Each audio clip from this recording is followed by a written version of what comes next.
2009년 문학과 지정사에서 나온 신해욱 시집 생물성에 나오는 시 금자의 미용실. 신해욱.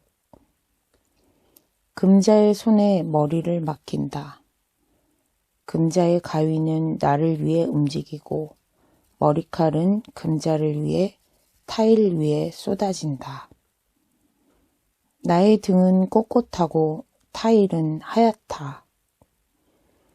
머리칼은 제각각의 각도로 오늘을 잊지 못할 것이고 나는 금자의 시간이 되어갈 것이다. 금자는 내 어깨에 두 손을 얹는다. 나의 목, 나의 머리칼을 만진다. 미래의 우리는 이런 게 아니었을지도 모르지만. 신해욱 시인의 그 생물성 시집에 나오는 금자의 미용실이라는 시인데요. 금자의 손에 머리를 맡긴다. 금자의 가위는 나를 위해 움직이고 머리칼은 금자를 위해 타일 위에 쏟아진다. 나의 등은 꼿꼿하고 타일은 하얗다.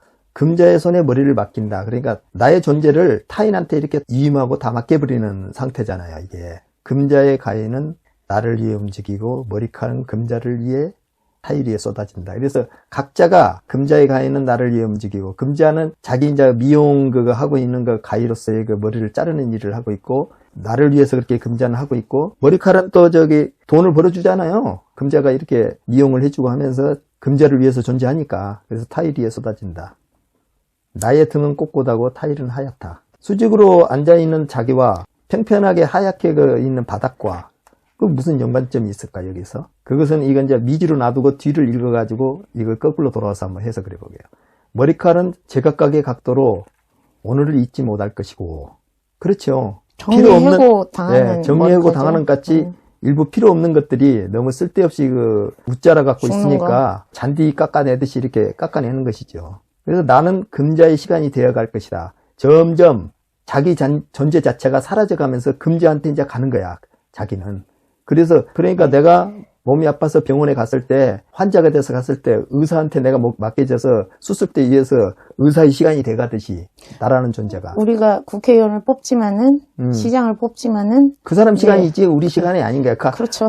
우리가 위임받은 건 단 하루고 우리를 권한은. 위해 움직인다고 생각하고 이제 우리는 뽑지만은 그분들은 이제 당선되고 나는 순간 그분들의 이제 시간이죠. 다. 권한과 그런 시간이 되는 거죠. 성관주의의 의무를 다하면서 모든 권한을 위임받는 정권을 가진 무소불위의 권력이 되는 거죠. 그래서 모든 일은 다 성관주의로 포장될 수가 있죠.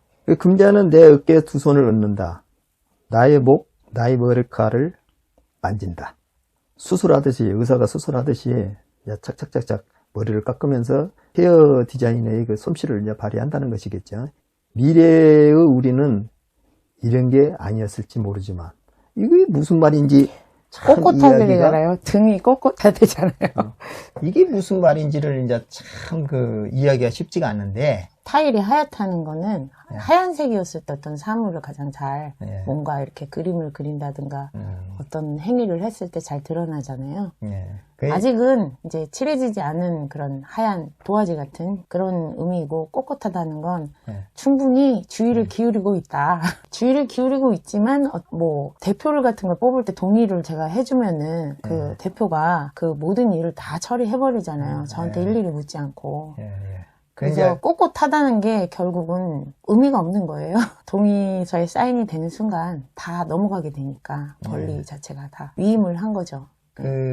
여기에서 이제 그 미래의 우리는 이런 게 아니었을지도 모르지만 그러면 이제 이것을 그 미래의 우리로 보면 안 되고 과거의 금자는 지금의 금자가 아니었을지도 모르고 과거의 나는 내가 아니었을지도 모르잖아요. 이 현재라는 시간 안에서 이렇게 만나갖고 있는 거야. 이것이 그걸 다시 미래에다 갖다가 비춰보면 미래의 금자는 이런 게 아니었을지도 우리는 이런 게 아니었을지도 모른다는 거야. 금자가 다른 뭐가 돼 갖고 있고 나는 또 다른 뭐가 돼 있을 수도 있는 거 아니겠어요. 그래서 이 말은 과거의 어떤 것을 이런 식으로 그 시간을 도치시켜서 거꾸로 그 이야기하고 과거에 있는. 너와 나는 예. 고객과 손님인데 내가 너한테 나를 맡긴 순간 이제 네 맘대로 다 할 수 있는 거죠. 그렇죠. 그래서 이 시간의 그 도치성을 이렇게 한 것 같아요. 그런데 이제 아까 그 해석을 못했던 나의 등은 꼿꼿하고 타일은 하얗다.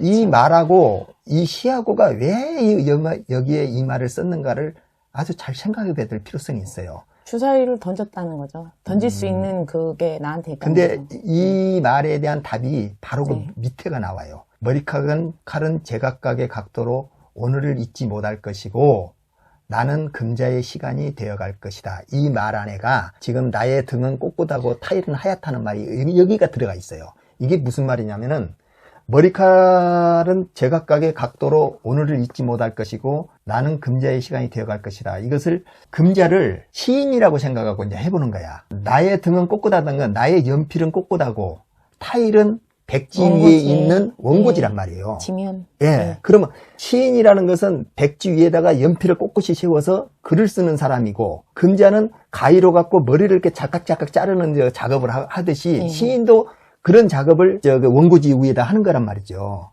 그래서 그 단어와 언어들이 시인의 안에서 미용사가 헤어 디자이너가 이렇게 머리를 조리하듯이 하는 거란 말이에요. 이게 언어를 조합하고 아주 멋진 시를 만들어내는 과정이 헤어 디자이너가 우리 머리 손질을 해가지고 멋진 머리를 만들어내는 것과 똑같은 것을 시인도 하는 작업이야. 그래서 나의 등은 꼿꼿하고 타일은 하얗다. 그러면서 머리칼은 제각각의 각도로 오늘을 잊지 못할 것.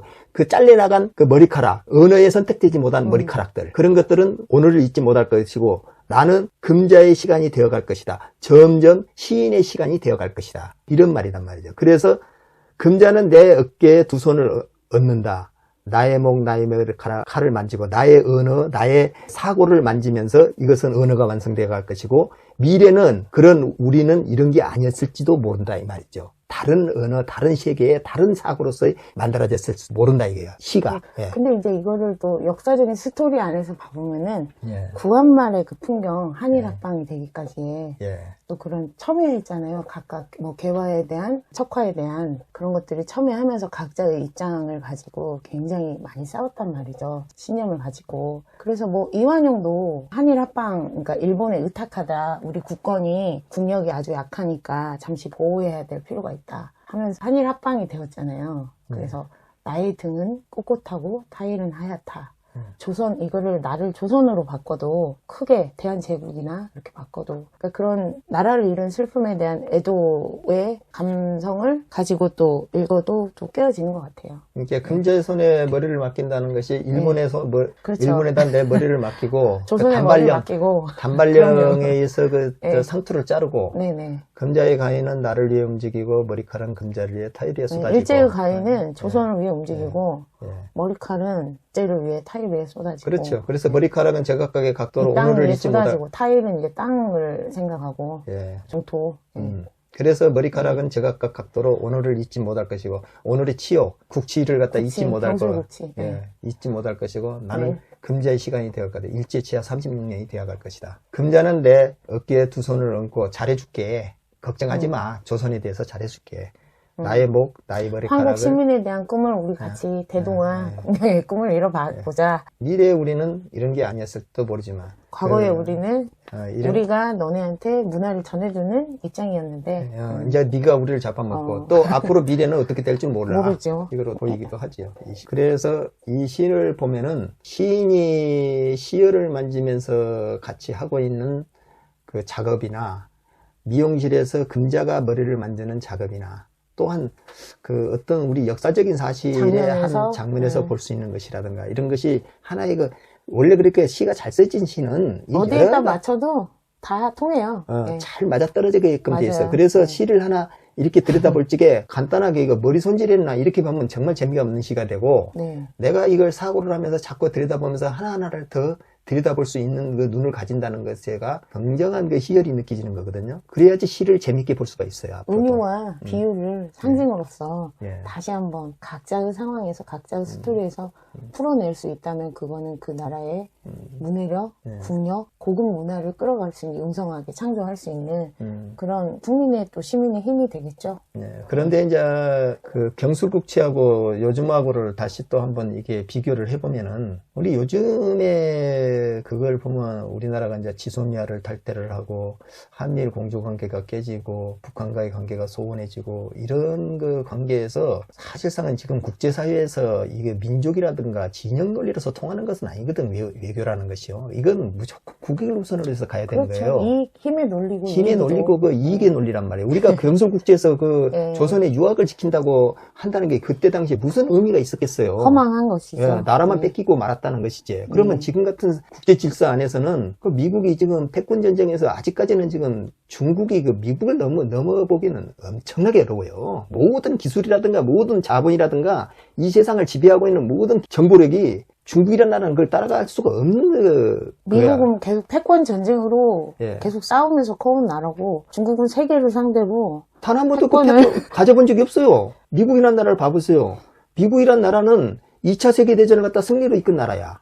그 다음에 공산주의하고 싸워갖고 소련을 무너뜨린 나라예요. 그렇죠. 계속적인 패권 전쟁에서 계속적인 패권 전쟁에서 이거고 그걸 관리하고 세계 질서를 관리해왔던 나라야. 그 인디언을 땅을 빼앗으면서 인디언을 다 쫓아버리고.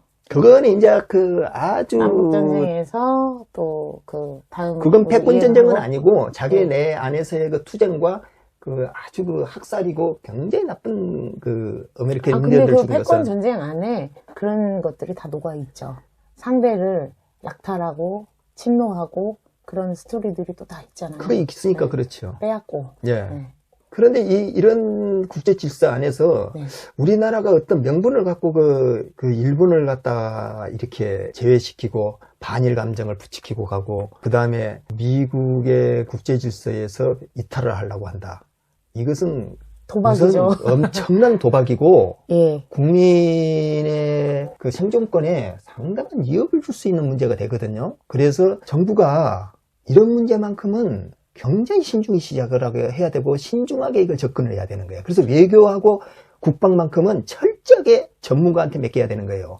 그럼에도 불구하고 그 많은 반인권적인 범죄에 대해서 그건 이제 별도로 갖고 가야지. 그것을 전체 그 안보나 이런 문제를 갖고 가면 안 되고, 그것 때문에 배상을 하라고, 그 얼마 되지도 않은 걸 배상을 하고, 이런 그 안보하고 연관돼 갖고 있는 것을 탈퇴를 하고, 그 다음에 우리의 경제와 연관돼 갖고 있는 것을 갖다가 연결을 시켜버리고, 이렇게 하다 보면은, 우리가 이것은 그거하고는 별도로 갖고 가야 돼. 간다는 말은 일본 정부와 상관없이 우리 정부에서 노력을 알아서 그 사람들의 피해에 대해서 회복을 위한 여러 가지 조치를 더 많이 취했어야 된다는 그런 말이신가요? 예, 그러니까 우리가 국제법에 지금 현재 뭔가 위안부 문제, 그것은 개인 손해배상권은 소멸되지 않는다고 돼 있어요. 그래서 자기네들하고는 상관없다고 하지만은 그것은 아니에요. 그것은 일본이 반드시 배상해야 될 문제고, 하지만은 국가에서 이렇게 판결을 해놔놓고, 외교하고 상관없이 계속적인 그건 압박과. 별대로.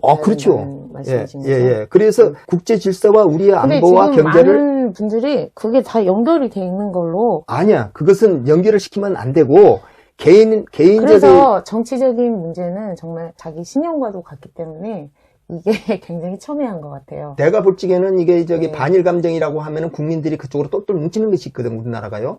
당연하죠. 예, 그러면은 그 진영이 어디로 가겠어요? 우리나라 사람인데. 그게 진영이 어디로 쏠리게 돼 있어. 이건 당연히 그 진영이 그걸 주장하는 쪽으로 쏠리게 돼 있단 말이에요. 이것이 아무 감정도 없이 자기한테 어떤 국제 질서와 이게 어떤 문제가 발생할 건가도 모르면서 그쪽으로 무조건 쏠리게 돼 있어. 그러면 그것이 우리한테 생활이라든가 안보라든가 모든 것이 우리를 위협했었을 때 그것은 누가 책임질 거야? 그것은 늪에 빠지지 말자, 트랙에 빠지지 말자, 트릭에 그런 이야기죠. 그래서 우리가 정신 승리를 한다고 이게 될 일은 아니다 이 말이야. 일본을 우리가 저렇게 반일 감정을 해갖고 우리가 저것들을 때려 죽일 놈들 누구들은 우리 역사적으로 수십 대를 갖다 우리한테 피해를 주고 하는 것은 당연히 아는 사항이야.